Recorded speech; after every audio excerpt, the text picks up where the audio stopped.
Doctors of Reddit, what's the biggest case of faking it you've ever seen? Had a prisoner come in after a fight and claimed he couldn't move or feel his legs. All the CT scans and MRIs were normal, but we would shield his legs so he couldn't see them and poke them with needles and other sharp objects with enough force to cause pain.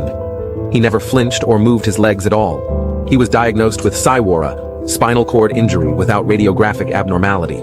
He stayed in the hospital for a week, no improvement, always had one guard with him. One night they were down in the lobby watching some television, but the guard needed to use the restroom. The patient said, "Where could I possibly go? I'm paralyzed." Guard left him alone for 2 minutes. Patient last seen sprinting down the road, naked butt cheeks flapping in the breeze. Made it to a city 4 hours away by car before he was caught again. I have never seen anyone fake it so well.